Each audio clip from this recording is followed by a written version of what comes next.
नमस्कार, आप देख रहे हैं प्रदेश का नंबर 1 और सबसे भरोसेमंद news channel India news Haryana और आपके साथ मैं हूं आयुष सूर्यवंशी। देश और प्रदेश में कोरोना मरीजों के लिए ऑक्सीजन वरदान है। ऐसे में प्रदेश में ऑक्सीजन की किल्लत की कई जगह से खबर सामने आई। गुरुग्राम के मेयोम हॉस्पिटल में भी ऑक्सीजन की भारी किल्लत सामने आई है। हॉस्पिटल में 80 कोरोना मरीज ऑक्सीजन पर हैं। ऐसे में सोचिए ऑक्सीजन की कमी से उनका क्या हाल होगा। दूसरी तरफ गुरुग्राम में ही ऑक्सीजन की कालाबाजारी का भंडाफोड़ भी हुआ। क्राइम ब्रांच और सीएम फ्लाइंग ने ऑक्सीजन के सिलसिले में एक आरोपी से 8 ऑक्सीजन सिलेंडर बरामद किए हैं। यानी हर तरफ त्राहिमाम मचा हुआ है, मुनाफाखोर भी पीछे नहीं है। और ऐसे में खबर सामने आती है सिरसा अस्पताल से, जहां पर सिरसा अस्पताल के लिए निकला ऑक्सीजन का टैंकर रास्ते से गायब हो गया। हाल ही में ऐसा ही एक दावा स्वास्थ्य मंत्री अनिल विज ने भी किया था कि दिल्ली में हरियाणा के लिए आ रहा ऑक्सीजन का टैंकर लूट लिया गया। ऑक्सीजन के नाम पर प्रदेश ही नहीं देश में भी मारामारी मची है। पीएम मोदी के साथ मुख्यमंत्रियों की बैठक में दिल्ली के सीएम केजरीवाल ने तो ऑक्सीजन प्लांट पर सेना की तैनाती करने की मांग कर दी है। दिल्ली हाईकोर्ट भी केंद्र सरकार को ऑक्सीजन की आपूर्ति को लेकर नीति सामने रखने का आदेश दे चुका है। बहुत ऑक्सीजन की ही बात नहीं है, सिर्फ रेमडेसिविर इंजेक्शन और दूसरी दवाइयों को लेकर भी अस्पतालों में लूट सी मची हुई है। बॉम्बे हाईकोर्ट ने केंद्र सरकार को रेमडेसिविर उपलब्ध कराने का आदेश दिया है। प्रदेश सरकार की ओर से भी रेमडेसिविर की कालाबाजारी पर रोक के लिए जिला स्तर पर कमेटियां बना दी गई हैं। सीएम ऑक्सीजन आपूर्ति को लेकर कह चुके हैं कि प्रदेश में हालात बिगड़ने नहीं दिया जाएगा। ऑक्सीजन और दवाइयों की कोई कमी नहीं है, इसी पर चर्चा करेंगे। लेकिन कुछ सवालों की बात भी हो कि आखिर कोरोना का कोहराम कब थमेगा। सियासी संग्राम, लगातार जो कोरोना से कोहराम मचा हुआ है, इस बीच जो सियासत दिख रही है, ये सियासी संग्राम आखिर कब थमेगा। क्या सियासी वार पलटवार से हालात बदल जाएंगे। ऑक्सीजन दवा की कौन अव्यवस्था फैला रहा है, बड़ा सवाल यह भी है। और साथ ही यक्ष प्रश्न ये भी कि अस्पतालों की बद इंतजामी के पीछे आखिर जिम्मेदार कौन है, जवाबदेही किसकी तय। इन्हीं सवालों के साथ खास मेहमानों के साथ चर्चा करेंगे। आप बने रहिए हमारे साथ।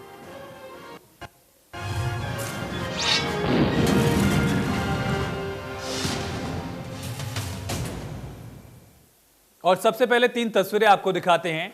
ऑक्सीजन के लिए मरीज भटक रहे हैं। पुलिस की निगरानी में अस्पतालों पर ऑक्सीजन पहुंच रही है। गुरुग्राम में ऑक्सीजन की कालाबाजारी का भंडाफोड़ भी हुआ है। 3 तस्वीरें किस तरह से लोग परेशान हैं, जो परिजन हैं, जो अटेंडेंट हैं, वो लगातार ऑक्सीजन के लिए दर दर भटकने को मजबूर हैं। लगातार फोन नंबर स्ट्राइक किए जा रहे हैं। और दूसरी तरफ हालात ये हो चुकी है कि पुलिस को ग्रीन कॉरिडोर बनाकर अपनी निगरानी में ऑक्सीजन की सप्लाई अस्पतालों तक पहुंचानी पड़ रही है, क्योंकि सिरसा से जो सिरसा के लिए जो सिलेंडर टैंकर निकला था ऑक्सीजन का, वो गायब हुआ। इस वजह से ये अब जिम्मेदारी पुलिस संभाल रही है ताकि ग्रीन कॉरिडोर के जरिए जल्दी से जल्दी अस्पतालों तक ऑक्सीजन की सप्लाई हो, और उसकी निगरानी भी पुलिस खुद कर रही है। साथ साथ इस कठिन वक्त में, कोरोना काल में, कालाबाजारी और मुनाफाखोरी करने का भी एक बड़ा खुलासा हुआ। सीएम फ्लैग ने छापा मारकर ऑक्सीजन सिलेंडर्स को स्टॉक करने वाले ऐसे कई मामलों का खुलासा किया है और आरोपियों को गिरफ्तार भी किया जा रहा है। तो इस कठिन समय में कुछ ऐसे भी लोग हैं जो आपदा को इस तरह से अवसर में बदल रहे हैं ताकि मुनाफा कमाया जा सके, कालाबाजारी की जा सके। और खास तौर से उसी वक्त में जब लोग ऑक्सीजन के लिए भटक रहे हैं, एक एक सांस के लिए लोगों को मशक्कत करनी पड़ रही है, ऐसे में इनके खिलाफ कड़ी कार्रवाई हो। कोरोना के केस लगातार बढ़ते जा रहे हैं। इस बीच सीएम मनोहर लाल ने जनता से संवाद किया और बताया कि हरियाणा सरकार कोरोना की हर परिस्थिति से निपटने के लिए तैयार है। उन्होंने कहा कि लोग सरकार पर विश्वास बनाए रखें, क्योंकि महामारी को एक बार फिर साथ मिलकर हराना होगा।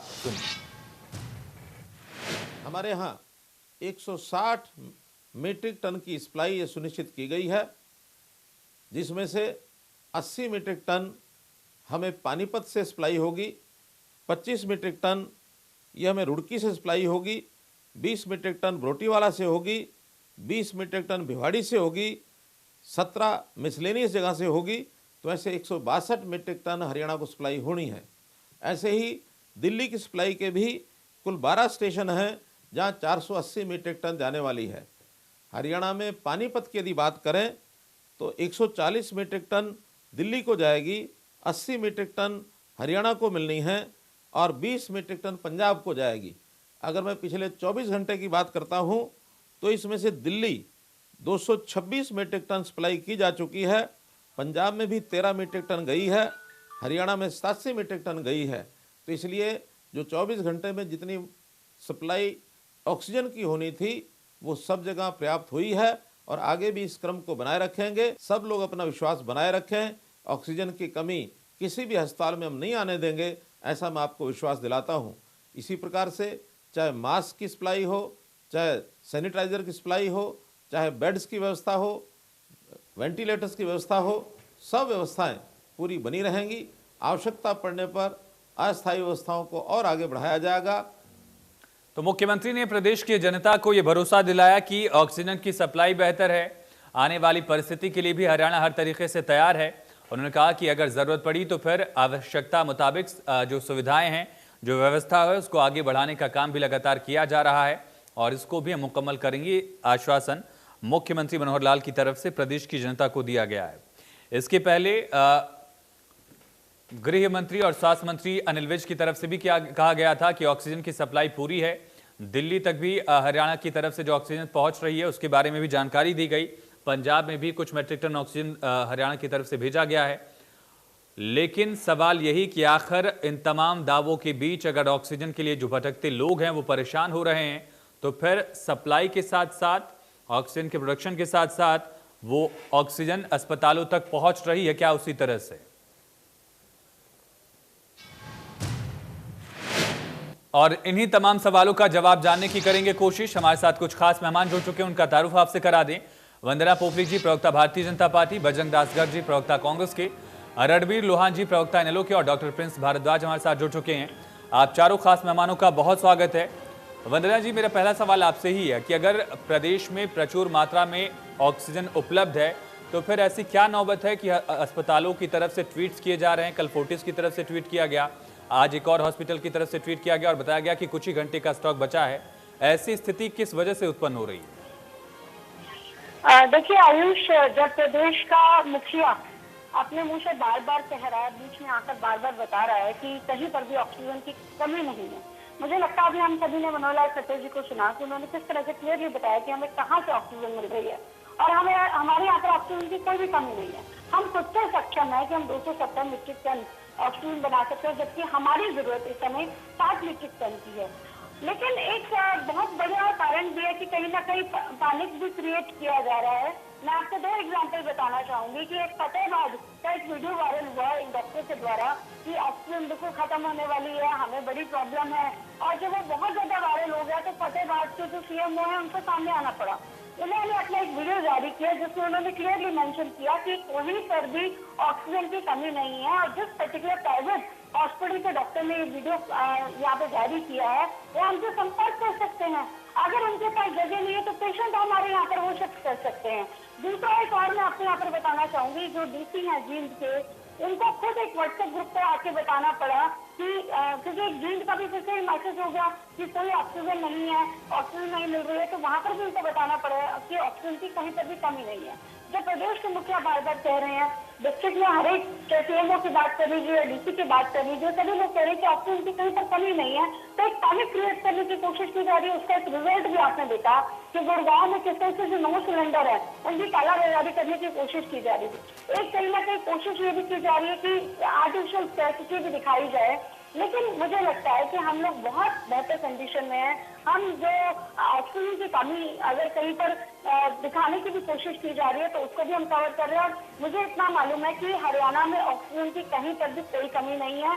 समुचित मात्रा में जो उनको ऑक्सीजन है वो प्रोवाइड हो रही है, साथ के साथ जहाँ पर बेड की कमी है उसको भी हम पूरा करने का प्रयास कर रहे हैं। आप देखेंगे कि रात को 1 बजे एक लेटर जारी होता है फरीदाबाद के लिए और एकदम से 400 बेड बढ़ा दिए जाते हैं। तो जिस प्रदेश का मुखिया रात को 1 बजे भी बैठकर ये सोच रहा है कि मेरे जो प्रदेश के लोग हैं उनको कोई तकलीफ नहीं हो, तो वहाँ पर तकलीफ आने नहीं दी जाएगी। लेकिन वंदना जी, ये पैनिक फैलाने की कोशिश कौन कर रहा है? आखिर किसकी तरफ से पैनिक फैलाया जा रहा है? उनके खिलाफ एक्शन हमने क्या लिया है? खासतौर पर जब फोर्टिस अस्पताल की तरफ से ट्वीट किया जाता है कि ऑक्सीजन का जो स्टॉक उनका है, जो बैकअप है, वो खत्म होने वाला है, तो क्या अस्पताल खुद पैनिक फैला रहे हैं या फिर हमारे बीच कुछ ऐसे असामाजिक तत्व हैं जो मुनाफाखोरी के लिए, कालाबाजारी करने के लिए, इस कठिन समय में भी पैसा कमाने के लिए इस तरह कोशिश कर रहे हैं? बिल्कुल आयुष, दोनों ही बात है। मैं ये मानती हूँ कि कुछ प्राइवेट हॉस्पिटल्स की तरफ से जानबूझकर पैनिक फैलाने की कोशिश की जा रही है, और साथ के साथ कुछ लोग ऐसा भी हैं जो कालाबाजारी करके इस आपदा को अवसर में बदलने की कोशिश कर रहे हैं। उनके लिए अवसर का मतलब दूसरा है। यहाँ पर जहाँ पर भी हमें लगेगा कि कोई ऐसा व्यक्ति कर रहा है, आप देखेंगे कि डिस्ट्रिक्ट लेवल पर भी टीम्स बना दी गई हैं। अगर कालाबाजारी की जा रही है, रेमडेसिविर की जा रही है, ऑक्सीजन की कोशिश की जा रही है, तो उसको हम पकड़ने का काम करेंगे। हर एक डिस्ट्रिक्ट में डीसी ने एक सख्त संदेश दिया है कि अगर इस तरह की कालाबाजारी की जाती है तो उनको बख्शा नहीं जाएगा।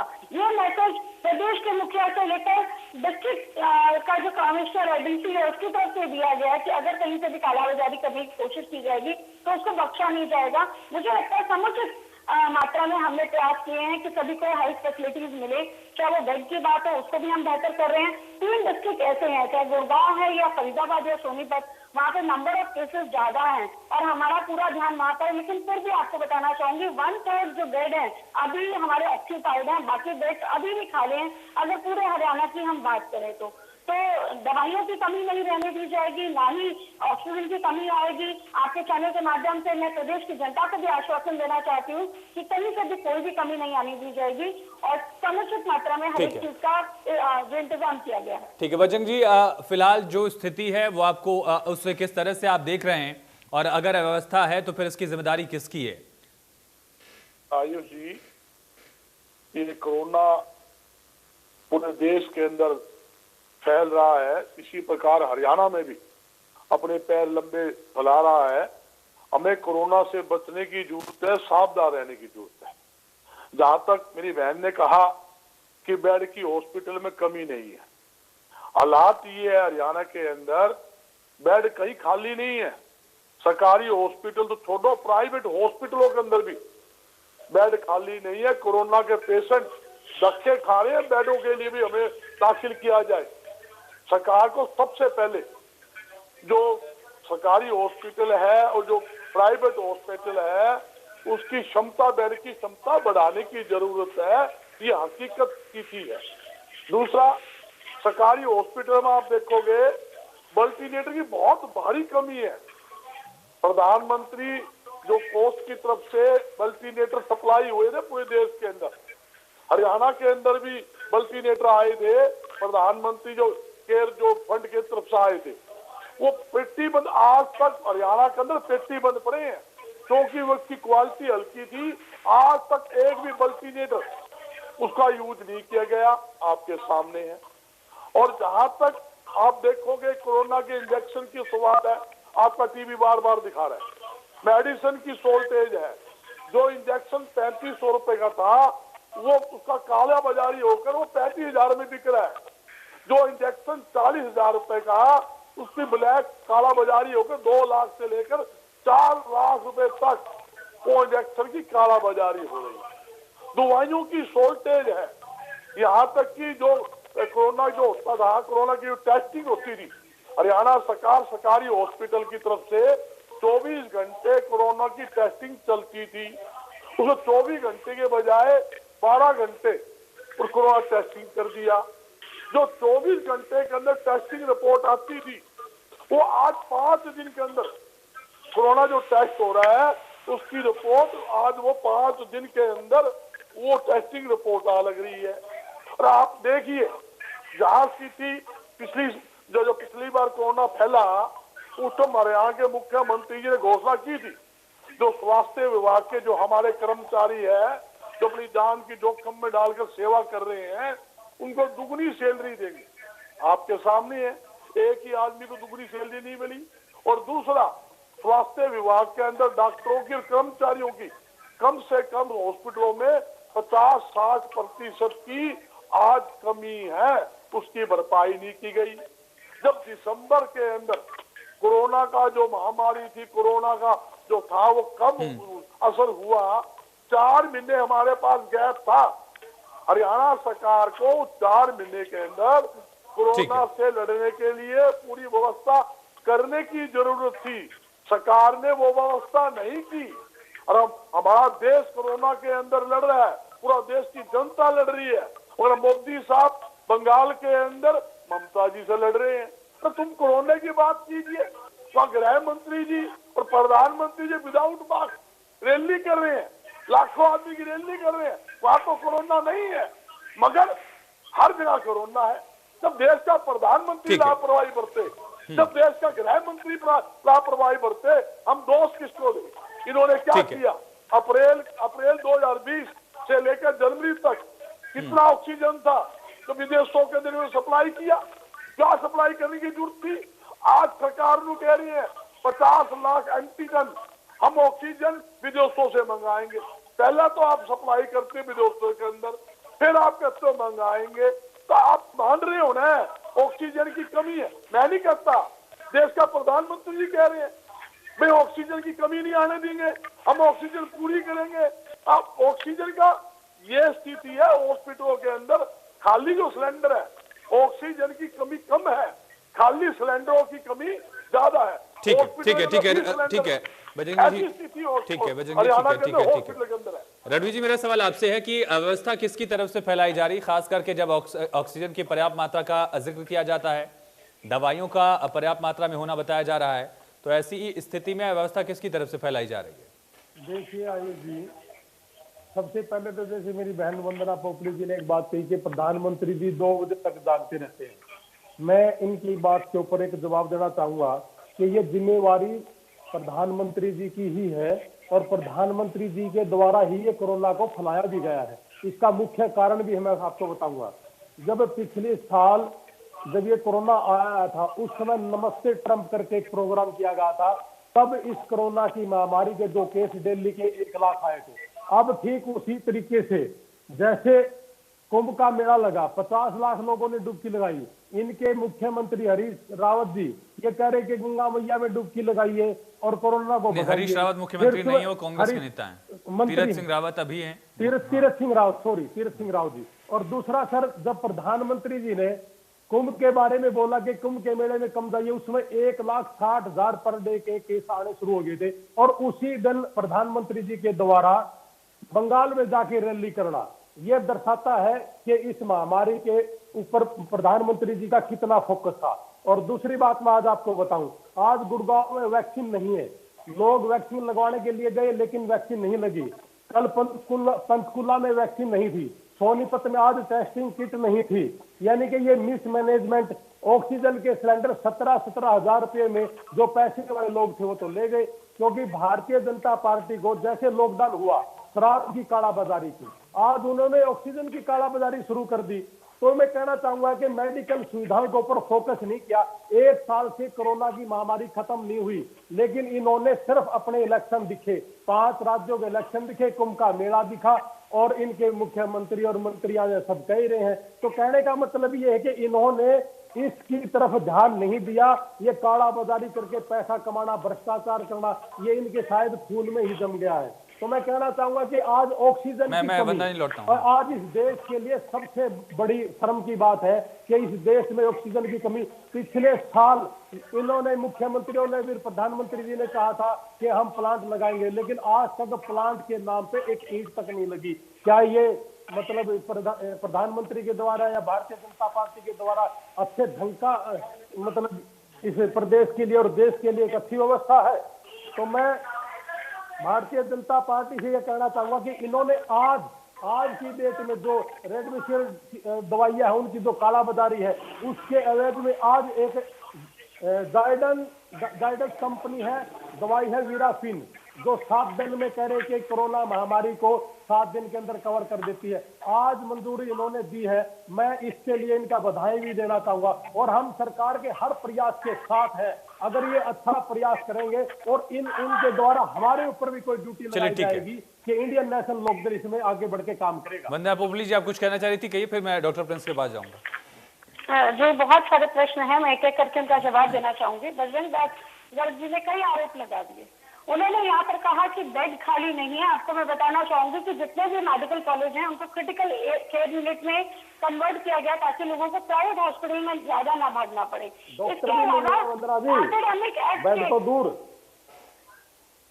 एपिडेमिक एक्ट के अंतर्गत हम अगर आवश्यकता पड़ी तो होटल्स को, स्कूल्स को, हर एक में जहाँ पे भी हमें आवश्यकता पड़ी हम उसको कन्वर्ट करेंगे। आप देखेंगे कि 400 बेड अगर फरीदाबाद में बढ़ाए गए तो 800 बेड हम गुड़गांव में बढ़ा रहे हैं। बजरंग जी, मैं लौटता हूँ बस, सुन लीजिए। एक बार मुझे लगता है बजरंग जी कृपया करके जवाब सुन लीजिए।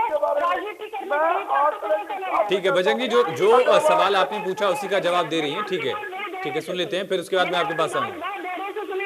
राजनीति पूरे साल कर लेना, अभी तो महामारी का समय है। हमें, मुझे लगता है कि इस समय जनता बहुत सुन पा रही है कि हमारी जो पार्टीज है हमारे लिए क्या कर रही है। वो आपका ध्यान उनके आपकी तरफ भी है, खाली मेरी तरफ नहीं है, आपकी तरफ भी है। तो आपको इस चीज पर ध्यान देना चाहिए। बदला बहन जी, आप गलत आंकड़े क्यों पेश करते हो? जनता को क्यों गुमराह कर रहे हो? जनता इलाज के लिए बैठी है, जनता। ठीक है बजरंग जी, सुन लेते। बजरंग जी, जो सवाल आपने पूछा उसका जवाब ले लीजिए। ठीक है बजरंग जी, ठीक है, आप सुन लीजिए। ठीक है बजरंग जी, ठीक है, हो सकता है आप उनकी बातों से सहमत ना हो, आप अपनी बात रखिएगा, लेकिन ठीक है बजरंग जी, सुनना पड़ेगा ना। बजरंग जी, जब आपने कहा तो उन्होंने तसल्ली से सुना, उसी तरह से सुन लीजिए। ठीक है, वरना ये बात पूरी करिए। ठीक है, सारे प्रश्न मेरे से है तो कम से कम मुझे जवाब देने का आप आंसर देंगे ना। ऐसा तो नहीं क्या मुझे जवाब ही ना देने दे, तो सारे प्रश्न तो आपके हवा नहीं है। इसका मतलब आपके प्रश्नों का कोई ठीक है, आपसी प्रत्यारोप आरोप नहीं करेंगे उससे। ठीक है वंदना जी, जो सवाल पूछेंगे। सबसे पहले एक चीज और इम्पोर्टेंट, आपने यहाँ पर बात की, जो आपने वेंटिलेटर्स की बात की, आपको बताना चाहूंगी कि 1100 वेंटिलेटर बेड है, जिसमें से 27% यूज हो रहे हैं और बाकी के अभी भी हमारे पास है और उनका बहुत अच्छे तरीके से इस्तेमाल हो रहा है। ठीक है लोहान साहब, गर्ग जी सुन लेते हैं। ठीक है, सुन लीजिए। ठीक है, आपकी बात को उन्होंने सुना है, आप भी तसल्ली से सुनिए, वो भी आपको तसल्ली से सुनेंगी। ठीक है गर्ग जी, जो सवाल आपने पूछा उसी का जवाब ले लीजिए। गर्ग जी, मेरा एक प्रश्न का जवाब दे दीजिए। आपके प्रश्न वाजिब है, या तो आपको मेरे उत्तरों से तकलीफ है या तो सच्चाई से तकलीफ होती है, मैं मानती हूँ, लेकिन मुझे लगता है आपको सुनना चाहिए। यहाँ पे आपने वैक्सीन पर एक बहुत उठाया। डॉक्टर प्रिंस, मैं आपका रुख करता हूँ। ठीक है डॉक्टर प्रिंस, फिलहाल ये बताइए, ठीक है, आप हमें दर्शकों को बेहतर समझा पाएंगे कि फिलहाल स्थिति क्या है। नो डाउट ये स्ट्रेन बहुत ज्यादा खतरनाक है, नो डाउट ये स्ट्रेन बहुत ज्यादा स्प्रेड हो रहा है, लेकिन इसके साथ साथ क्या जो स्थिति है उसमें पैनिक क्रिएट करने की वजह से पेशेंट्स में, साथ साथ लोगों में एक डर का माहौल भी है, और उसका कितना नेगेटिव इंपैक्ट हो सकता है ये भी बताइए। स्थिति क्या है ये भी बताइए, लेकिन जो नेगेटिव साइड है इसका, उससे कितना असर इसका पड़ सकता है ये भी बताइए सर। आयुष जी, धन्यवाद, आपने मुझे बोलने का मौका दिया। सबसे पहले बात तो ये आप सही समझ रहे हैं कि हमारे इस टाइम पर कोरोना का थोड़ा पैनिक क्रिएट हुआ है। जैसे ही हमारा RT-PCR टेस्ट पॉजिटिव आता है किसी भी पेशेंट का, तो उसको लगता है कि उसको हॉस्पिटल जाने की जरूरत है। सबसे पहले बात, हम अगर हमारा RT-PCR टेस्ट पॉजिटिव, हमें क्या करना है, पल्स ऑक्सीमीटर लेके आना है। पल्स ऑक्सीमीटर से अगर हमारा ऑक्सीजन सैचुरेशन 95% से ऊपर आता है तो हमें होम आइसोलेशन में हम ट्रीट हो सकते हैं। सबसे पहले ये लोगों को जानने की बहुत ज्यादा जरूरत है। कई बार क्या होता है कि RT-PCR टेस्ट पॉजिटिव आने के बाद हम सीधा हॉस्पिटल की तरफ जाते हैं और जो जरूरतमंद होता है, जिसकी पल्स सैचुरेशन 90% से नीचे या 93% से नीचे है, उसको कई बार वो बेड अवेलेबल नहीं हो पाता। तो वो पैनिक क्रिएट हमें नहीं करना है। हमें सबसे पहले अपनी ऑक्सीजन सैचुरेशन को चेक करना है। अगर वो 95% से ऊपर आता है तो हमें घर पे रह के हम उसका ट्रीटमेंट कर सकते हैं। दूसरी बात, बाई चांस कभी कभी अगर 95 से नीचे या 94 या 93% आ रहा है हमारा पल्स ऑक्सीजन सैचुरेशन, तो भी हमें पैनिक नहीं होना है। जो हमारी प्रिस्क्राइब्ड मेडिसिन है वो हमें रेगुलरली लेनी है। साथ में हमारा ऑक्सीजन लेवल को बढ़ाने के लिए हमें पेट के बल लेट जाना है। हम जब पेट के बल लेटेंगे तो उसके वजह से हमारा जो ऑक्सीजन सैचुरेशन होगा वो खुद बढ़ जाएगा। उसके बाद अगर हम पल्स ऑक्सीमीटर से चेक करते हैं और हमारा पल्स अगर सैचुरेशन 95% से ऊपर है, इसका मतलब हमें हॉस्पिटलाइजेशन की जरूरत नहीं है। उस केस में क्या होगा कि काफी सारे पेशेंट जो अभी हॉस्पिटल को अप्रोच कर रहे हैं वो करने से बच जाएंगे, क्योंकि ऑनलाइन काफी सारे डॉक्टर्स सपोर्ट कर रहे हैं, फ्री सेवाएं दे रहे हैं। घर पे लगे किसी को पैनिक हो रहा है तो कॉल पे पूरा टाइम 24 आवर्स रेगुलर लगे हुए हैं ताकि लोगों की सहायता हो और लोगों को जागरूक बनाने के लिए। तो हमारे हॉस्पिटल में जो बहुत सीवियर कंडीशन में पेशेंट जाता है ताकि उसको ऑक्सीजन अवेलेबल हो पाए और वेंटिलेटर अवेलेबल हो पाए। तो ये पैनिक क्रिएट करना थोड़ा सा हमें इस चीज के लिए जितना हम जागरूक डॉक्टर प्रिंस, ये तो हो गया स्थिति कि कब हमें जाना है और कब नहीं जाना है, इसको लेकर जागरूकता वाली बात हो गई। लेकिन अगर लोग डरते हैं, अगर लोगों में इस तरह का माहौल जो बना हुआ है ये बरकरार रहता है, सरकारें आश्वस्त क्यों नहीं कर पा रही है, बड़ा सवाल अपने आप में बिल्कुल है। लेकिन इस डर का क्या नेगेटिव इंपैक्ट किसी की इम्यूनिटी पर भी पड़ सकता है, किसी का जो मनोभावना है उस पर भी इसका असर पड़ सकता है, रिकवरी में भी दिक्कत हो सकती है, क्या ऐसी भी कोई बात है? हाँ जी बिल्कुल है। इस हमने नोटिस किया ही है पिछले पूरे साल में कि इस बीमारी से जो मानसिक लोगों को जो परेशानी हो रही है वो सबसे ज्यादा हुई है। क्योंकि क्योंकि हम कई बार क्या होता है कि हम दूसरे पेशेंट को देख के सोचते हैं कि ये चीज जो उनके साथ हुई है वो कहीं हमारे साथ ना हो जाए, बट हमें ये नहीं पता होता कि उस फलाना पेशेंट की कोमोर्बिडिटी कंडीशन क्या थी या उसकी पास्ट हिस्ट्री मेडिकल की क्या थी।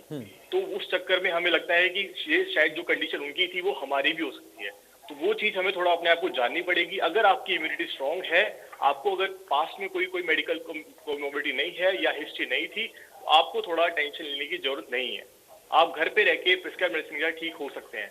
मानसिक बहुत ज्यादा दिक्कतें आ रही हैं क्योंकि हम आसपास इतना ज्यादा वो देख रहे हैं, पैनिक स्टेट क्रिएट हुआ है। वो कैसे हुआ है वो आप सबको पता ही है कि कंडीशंस नहीं है, बेड अवेलेबल नहीं हो पा रहे हैं क्योंकि लोग आरटीपीसीआर पॉजिटिव होते ही सीधा ही हॉस्पिटल की तरफ जा रहे हैं और वहां पर लाइनें देख के उनको और पैनिक क्रिएट होता है। और जिस पेशेंट का होता है उनके साथ साथ उनके फैमिली मेंबर्स और उनके रिलेटिव्स, उन सब में वो माहौल बन जाता है कि यार ये कंडीशन बहुत सीरियस है। तो हम जब तक हम जागरूक नहीं होंगे वो हमें परेशान ही करेगा। बिल्कुल, जागरूकता एक बड़ा पहलू है। रवि लोहान साहब, मेरा सवाल आपसे है, आपने कहा कि सरकार के साथ हम हर फैसले पर हैं, लेकिन क्या देश में कोई ऐसा मुद्दा है जिस पर सियासत ना हो? लगातार हम देख रहे हैं कोरोना के मुद्दे पर भी सियासत हो रही है और खास तौर पर पॉलिटिकल रैलीज का जब जिक्र होता है तो सिर्फ स्पेसिफिक पार्टी पर निशाना क्यों साधा जाता है? जब आप भीड़ की बात करते हैं तो कुंभ के साथ साथ आप इस कोरोना के दौर में जब किसान बैठे हैं उसको लेकर सवाल क्यों नहीं उठाया जाता है? क्या कोरोना क्रिकेट मैचेस को नहीं पहचानता है? क्या कोरोना किसानों के आंदोलन को नहीं पहचानता है? ऐसी भी स्थिति है क्या? देखिए सर, मैं तो आपको एक बात बताना चाहूंगा कि 122-23 दिन हो गए किसान आंदोलन को, वहां पे एक भी पेशेंट कोरोना का नहीं है। मैं ऐसा नहीं कहता कि नहीं हो सकता, कि हो सकता है, लेकिन उन्होंने अपने हिसाब से दूरियां बना रखी हैं। अगर आप जाके देखोगे वो 20 किलोमीटर में, 25 किलोमीटर में, वो अपने अपने हिसाब से दूरियों पे बैठे हैं और वह इकट्ठा नहीं बैठते और अपने अपने शिविर में वो बैठे हैं। अगर इनको इतनी फिक्र है तो किसान का जो काला कानून है इनको रद्द करके इनको किसान को इज्जत के साथ घर भेज दिया। हम कब कह रहे हैं? देखो, किसान का आंदोलन करने का हक है क्योंकि उनके साथ धोखा हुआ है। जब सरकार ने बगैर किसान से पूछे उनके ऊपर थोप दी कोई चीज और जिसकी वजह से उनकी जमीन जाने का खतरा है, तो किसान क्या करे? उसको तो मरना है, या तो यहाँ मरे या फिर घर। अब उसको अगर कानून खत्म कर दे तो आप सरकार का भी बड़ा शुक्रगुजार होंगे। और दूसरी बात, जैसे मेरी बहन ने कहा कि वेंटिलेटर, बहन जी आपके सरकारी हॉस्पिटल में वेंटिलेटर नहीं थे जब ये बीमारी आई, लेकिन आज लगभग सारों में है। लेकिन बहुत से ऐसे जैसे हिसार है, जींद है, उनमें वेंटिलेटर की कमी है। हमने ये नहीं कहा कि है नहीं, लेकिन आज भी कमी है। उस कमी को पूरा करना सरकार का ही काम है। और दूसरी बात, जैसे हमारे डॉक्टर साहब ने भी कहा कि मैं आज की डिबेट में तो मुझे लग रहा है कि जितना अच्छा डॉक्टर साहब ने बोला, जितना जरूरी है, शायद इनकी ज्यादा जरूरत है कि लोग पैनिक भी ज्यादा हो रखे हैं कि ऑक्सीजन की कमी थोड़ी बहुत ऊपर नीचे हुई नहीं और लोग भागते हैं, मतलब डर ज्यादा है। और ये डर फैलाने का काम भी, जब तक इनकी रैलियां चली तब तक कोई दिक्कत नहीं थी। जैसे ही रैलियां खत्म, उसी समय चुनाव आयोग भी इनके हिसाब से काम कर रहा है, कुंभ के मेले भी इनके हिसाब से काम कर रहे हैं। 2-2 लाख की रैलियां दिल्ली में आके बोलते हैं प्रधानमंत्री जी के 2 गज की दूरी रखिए, और वहां जाके कहते हैं कि देखना कितनी भारी रैली है। मतलब ये दोहरा चरित्र, दोगलापन नहीं है इस देश में। नहीं लोहान साहब, ठीक है, एज एन प्रशासक वो सवाल सब पर लागू होता है, ठीक है, लेकिन बाकी पार्टियों भी तो रैलियां कर रही थी। कांग्रेस ने किया, सीपीआई ने किया, टीएमसी ने किया, डीएमके ने किया, एआईडीएमके ने किया, एजीपी ने किया, हर पार्टी रैली में थी। ठीक है, आपकी पार्टी उन राज्यों में चुनाव नहीं लड़ रही थी, लेकिन कौन सी ऐसी पार्टी थी जिसने चुनाव प्रचार नहीं किया? देखिए, उसी ममता बनर्जी ने कुछ दिन पहले एक बात कही थी कि एक ही डेट में इलेक्शन करवा दीजिए, लेकिन चुनाव आयोग नहीं माना क्योंकि प्रधानमंत्री जी की 10 रैलियां बची हुई थी। तो क्या ये शर्म की बात नहीं इस देश के लिए? ये बहुत बड़े 56 इंच के प्रधानमंत्री है, तो यहाँ से वर्चुअल कर देते। चलिए ठीक है, इसका जवाब वंदना जी से लेंगे। ठीक है, बिल्कुल, आपका जो सवाल वो वंदना जी उसका जवाब देंगी। लेकिन बजरंग दास जी, क्या सियासी आरोप प्रत्यारोप से स्थिति बदल जाएगी? क्या वार पलटवार से स्थिति बदलेगी? और अगर नहीं बदलेगी तो आखिर बदलेगी कैसी? और विपक्ष का उसमें क्या किरदार होने वाला है? आयुष जी, आपका सवाल बड़ा उचित है। मैं यही कहना चाहूंगा कि सभी को कोरोना महामारी में एकजुट होकर काम करने की जरूरत है। कोरोना मरीज है, उसको लाभ पहुंचाने की जरूरत है। इसमें कोई राजनीति नहीं होनी चाहिए। मगर वंदना बहन जी बार बार जो क्वेश्चन कर रही थी भी ऐसे नहीं ऐसे है, हमने उसका जवाब दिया है। हमारा कोई आलोचना करने का उद्देश्य नहीं है। हम चाहते हैं सरकारी हॉस्पिटल है, प्राइवेट हॉस्पिटल है, जो भी कोरोना पेशेंट है उनको बेड मिले, उनका उचित इलाज हो, दवाइयां हो। आप देखिए जरूरत का सामान, आज जरूरत का सामान की भी कालाबाजारी बाजार में हो रही है। दुगने रेट आज जरूरत के सामान के हो चुके हैं। आपके टीवी ने भी दिखाया, नारियल का पानी है, जो अपने सब्जी फल जो कोरोना के टाइम में जो टीवी है जो यूज होती है, उनके रेट बढ़ गए। जो दवाइयां की मैं जो बताना चाहता था, आप देखो दवाई की इतनी शॉर्टेज आज इस टाइम मार्केट में है, आप सोच नहीं सकते। उसके अलावा इंजेक्शन की लगा लो। और जहां तक बहन जी ने कहा वेंटिलेटर हमारे साथ चल रहे हैं, वेंटिलेटर है हॉस्पिटल, ठीक है, ठीक है, चल नहीं रहे। प्रधानमंत्री राहत कोष के अंदर केयर फंड से एक्वा कंपनी के वो आए थे अपने वेंटिलेटर। ठीक है बजरंग जी, वेंटिलेटर ठीक है। हाँ, आपने कहा कि वो अभी भी असेंबल नहीं किए गए हैं, वैसे ही रखे हुए हैं।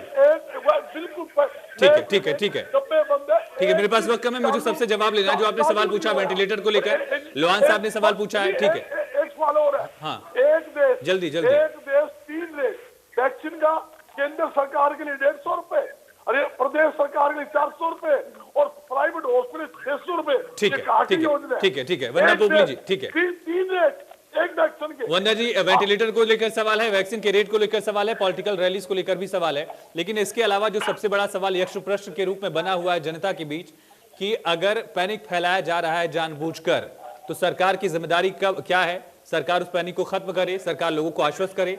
क्या सरकार इसमें नाकाम हो रही है लोगों को आश्वस्त करने में? देखिए, मुझे लगता है कि सरकार की तरफ से तमाम तरह के प्रयास किए जा रहे हैं। मैंने बजरंग दास जी की बात तो बहुत अच्छे से सुना और मैंने उनको बीच में नहीं टोका। होपफुली वो भी मुझे नहीं टोकेंगे। हो सकता है कुछ आंकड़ों से इनको परेशानी होती हो, सच्चाई से होती हो, लेकिन ये आपको सुनना ही पड़ेगा। मुझे लगता है सरकार बहुत अच्छे ढंग से जो चीजों को है वो हैंडल कर रही है। हम बार बार जनता को बताने की कोशिश कर रहे हैं, लेकिन आप देखेंगे रिसेंटली एक लहर सी चल रही है कि तरह तरह की चीजें जो है फैलाई जाए। ये अब पहली बार नहीं हो रहा हमारे साथ, पहले भी ऐसे कोशिश की जाती है। दिल्ली में जो खबर है उसका हरियाणा की खबर बता दिया जाता है, या इस तरह की एक साथ 20-25 ट्वीट कर दी जाती है कि बेड नहीं मिला और मेरे इस रिश्तेदार की डेथ होगी। लैंग्वेज को भी चेंज नहीं किया जाता। ये सब चीजें हो रही हैं, लेकिन मुझे मालूम है कि मेरी सरकार इन सबको हैंडल करने में सक्षम है। और मैं आपका भी धन्यवाद देना चाहूंगी आपके चैनल का कि आपने डॉक्टर प्रिंस को यहाँ पर बुलाया। उन्होंने बहुत अच्छे तरीके से हर एक चीज को समझाया है कि पैनिक होने की आवश्यकता नहीं है। हमें इमीडिएटली अगर कोरोना पॉजिटिव हो जाते हैं तो इमीडिएटली हॉस्पिटल की तरफ भी भागने की आवश्यकता नहीं है। हमें देखना है कि हमें कब हॉस्पिटल जाने की आवश्यकता है। दूसरी बात, कालाबाजारी की बात यहाँ पर कर रहे थे, रंजीत लोहान जी भी कर रहे थे। कालाबाजारी के नाम पर इन्होंने यहाँ तक ये भी कह दिया कि उनके खून में जम गया भ्रष्टाचार। मुझे लगता है कि कालाबाजारी तो कोई भी कर सकता है, वो प्रश्न तो आप पर भी आ सकता है ना। ठीक है, ठीक है, ठीक है। मेरे पास वक्त कम है डॉक्टर प्रिंस, मैं आखिरी में, ठीक है। एक बार राज्य प्रश्न आपने पूछा आयुष किसान आंदोलन को लेकर, आप देखेंगे कि ILD की तरफ से लगातार ये बयान आया है जो किसान है इतने तकलीफ क्यों है। जल्दी से वंदना जी, मुझे डॉक्टर प्रिंस के पास भी आना जल्दी। हाँ, संक्षेप में। किसान आंदोलन को लेकर जो आपने प्रश्न पूछा है बहुत वाजिब प्रश्न है। ILD की तरफ से बार बार ये कहा गया कि किसानों को तो कोरोना हो नहीं सकता। ठीक है डॉक्टर प्रिंस, ठीक है डॉक्टर प्रिंस, नेगेटिविटी बहुत ज्यादा है, ठीक है। सरकार कितना आश्वस्त कर पाती है लोगों को व्यवस्था के सिलसिले में, दवाइयों के सिलसिले में, ऑक्सीजन के सिलसिले में, ये सवाल बना हुआ है। लेकिन पॉजिटिविटी के लिए और क्या कर सकते हैं डॉक्टर प्रिंस, संक्षेप में? पॉजिटिविटी के लिए हम सबसे ज्यादा यही कर सकते हैं कि अगर जो भी हमें लगता है कि जिसको हमारी हेल्प की जरूरत है, हम उसको अपने आगे बढ़कर हेल्प करें। अगर हमें पता है कि ये हम कर सकते हैं अपनी तरफ से, तो हमें करना चाहिए। उस स्टेट पे हमें ये नहीं सोचना चाहिए कि ये सरकार ने क्या किया, उस टाइम पे क्या किया। बट क्योंकि जो कंडीशन उस पेशेंट की है, उस टाइम पर उसको और उसके रिलेटिव्स को नहीं पता है कि ये क्या हो रहा है। उनको बस अभी ठीक होना है। हम जितनी मदद कर सकते हैं अपनी तरफ से। चलिए, बहुत शुक्रिया डॉक्टर प्रिंस, माफी चाहूंगा, मेरे पास वक्त खत्म हो गया। रणवीर लोहान जी आपका बहुत शुक्रिया, बजरंग जी, वंदना जी, आप सभी का बहुत शुक्रिया चर्चा में जुड़ने के लिए। स्थिति को समझना भी होगा और वक्त की नजाकत को भी समझना होगा कि अगर आप पॉजिटिव आए हैं तो क्या स्थिति ये है कि आपको हॉस्पिटलाइज होना है या नहीं है। डॉक्टर से कंसल्ट कीजिए, नेगेटिविटी से बचिए, सबसे बड़ा पहलू ये है। फिलहाल चर्चा में इतना ही। खबरें लगातार जारी हैं, बने रहिए।